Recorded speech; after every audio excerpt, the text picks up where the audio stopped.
Eligible ngang maglaro si Justin Brownlee sa EASL bilang naturalized player. Unfortunately, hindi nga siya kinuha ng SMB kahit kinuha na ng Meralco Bolts etong si Ange Kouame.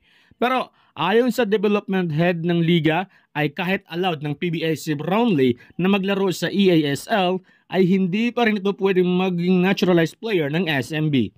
Paliwanag ng pamunuan ng EASL ay nakapirma na kasi si Brownlee sa team na kaparehong liga ng SMB at Meralco Bolts. Kaya hindi yan pinayagan ng FIBA.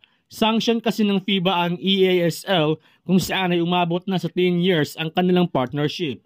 Kaya lahat ng rules and regulation ng FIBA ay sinusunod talaga ng liga. Si Angelo Kouame kasi ay walang pinirmahang kontrata sa PBA kaya allowed siyang kunin ng Meralco Bolts. Nilinaw ng pamunuan ng EASL na allowed naman si Brownlee na maglaro as naturalized or import as long as nakapag-qualified ang Gene King sa liga. Samantala, matapos ang magandang playoff run ng Converge ay kumpiyansa nga si Justin Arana na makapagdomina sila sa susunod na conference pag nakapasok na si Baltazar sa PBA. Big booster umano si Baltazar upang mabuo ang Twin Tower ng kupunan.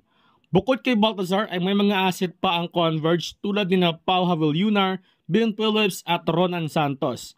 Kailangan pa kasi ni Baltazar at Santos na tapusin ang kanilang stint sa MPBL habang nasa USA pa si Phillips.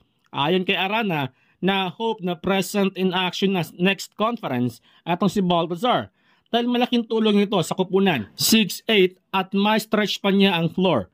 Sa huling laban nila kontra SMB ay talagang kinulang sila sa big man.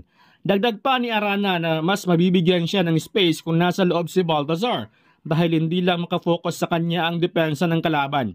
Si Baltazar kasi ay kayang tumira sa labas kaya may stretch nito ang zone defense. Inamin ni Arana na may mga practice naman na present si Baltazar at umaasa siyang re-rest back ito sa lalong madaling panahon.